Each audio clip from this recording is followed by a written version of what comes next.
शेतकऱ्याच्या समस्येकडे राज्य शासनाचे लक्ष वेधून घेण्यासाठी मंत्री गिरीश महाजन यांचा बालेकिल्ला असलेल्या जामनेर येथे राष्ट्रवादी शरद पवार गटाकडून जनआक्रोश मोर्चाचे आयोजन यावेळी करण्यात आले होते। भव्य मोर्चा काढत भुसावळ चौफुलीवर रास्ता रोको करून चक्काजाम आंदोलन करण्यात आले।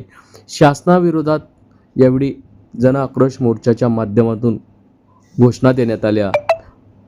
सरकारने तातडीने शेतकऱ्यांना कर्जमाफी द्यावी, त्याचबरोबर शेतमालाला हमी भाव देऊन पर्याप्त डिझेल उपलब्ध करून देण्यात यावे अशी मागणी राष्ट्रवादी शरद पवार गटाच्या पदाधिकाऱ्यांनी यावेळी केली आहे। यावेळी राष्ट्रवादी शरद पवार गटाचे नेते दिलीप खोडपे यांनी आज दिनांक 28 मे रोजी दुपारी 4 वाजता जामनेर येथे याबाबत अधिक माहिती दिली आहे। सर्व शेतकरी बांधवांचा उद्रेक मोर्चाच्या रूपाने बाहेर निघालेला आपण पाहिला आणि त्याला कारणे की शेती कामांचे दिवस डोक्यावर आलेले आणि आपण पाहतो की आजकाल शेतीमध्ये यांत्रिकीकरण वाढलेले आणि यांत्रिकीकरण वाढलेलं असल्यामुळे सर्व यंत्र चालवण्यासाठी डिझेल लागतं आणि इकडे सरकार म्हणतं, आमचे मंत्री महोदय म्हणतात की या महिन्यामध्ये डिझेलचा काही टक्के खप वाढलाय। अरे वाढेलच ना, आता पूर्वीसारखे काही कोणी गुरंढोरं बाळगत नाही, करतं तर मशिनरीच्या सहाय्याने यंत्राच्या सहाय्याने करतं आणि आपणही म्हणतो की यांत्रिकीकरणाला चालना द्या।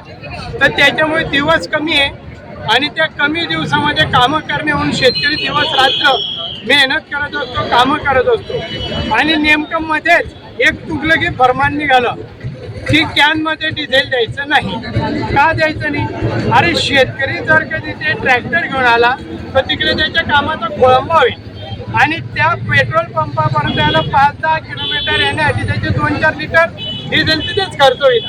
येता पंपावाले 25-30 लिटर, त्याच्यामध्ये 5-10 लिटर येण्या जाण्यामध्ये गेलं तर ते काम करतील केव्हा?